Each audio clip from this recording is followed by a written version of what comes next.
एक समय की बात है। एक शहर में एक सेठ रहता था। नाम था गोविंद प्रसाद। धन दौलत सम्मान सब कुछ था उसके पास। पर एक शाम अचानक घी के दिए खुद ब खुद जल उठे। घंटियों की आवाज आई। गोविंद उठा और देखा लक्ष्मी जी स्वयं प्रकट खड़ी थीं। पर इस बार उनका रूप शांत नहीं था।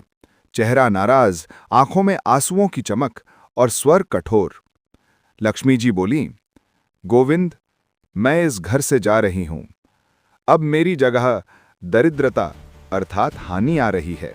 तैयार हो जाओ। गोविंद के पैरों तले जमीन खिसक गई। उसने हाथ जोड़ लिए, आंखें भर आईं। लक्ष्मी जी आगे बोली, परंतु जाते जाते एक वरदान जरूर दे सकती हूं। मांगो जो चाहो। गोविंद सोच रहा था, सोना मांगूं, दुकानें बढ़ जाएं, लाभ ही लाभ। फिर अचानक उसके मन में बड़ा विचार आया। गोविंद हाथ जोड़कर बोला, मां, दरिद्रता आए तो आने दीजिए, पर एक बात का वरदान दीजिए। मेरे परिवार में कभी झगड़ा ना हो, प्रेम बना रहे, बस यही चाहत है। लक्ष्मी जी मुस्कुराईं, आंखें नम हुईं और बोलीं, तथास्तु, और प्रकाश में विलीन हो गई। कुछ दिन बाद घर में एक अद्भुत घटना हुई। सबसे छोटी बहू खाना बना रही थी। नमक डालकर बाकी काम में लग गई। थोड़ी देर बाद दूसरी बहू आई। उसने खाना चखा भी नहीं, बस नमक उठाकर डाल दिया। फिर सास आई। उसने भी नमक उठाया और खाने में डाल दिया। शाम को सबसे पहले गोविंद खाना खाने बैठा। पहला निवाला मुंह में गया और ऐसा नमक लगा जैसे नमक नहीं जहर डाल दिया हो।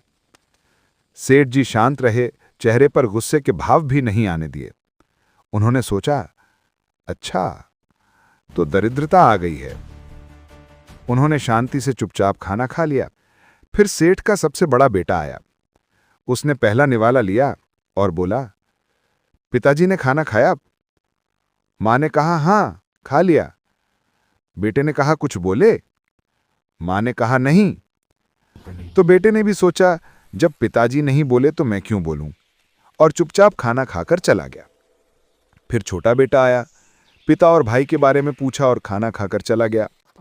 हर कोई यही सोचता रहा, जब पिता और भाई ने चुपचाप खा लिया तो क्यों बोलूं, और सबने शांति से तेज नमक वाला खाना खा लिया। रात हुई, सब सो रहे थे। चारों तरफ सन्नाटा था। तभी गोविंद के सपने में दरिद्रता आई और हाथ जोड़कर बोली, सेठ जी, मैं जा रही हूं। गोविंद ने चौंक कर पूछा, क्यों?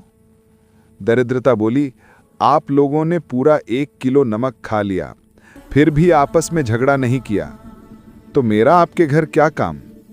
जहां झगड़ा और नुकसान होता है वहीं तो दरिद्रता रहती है।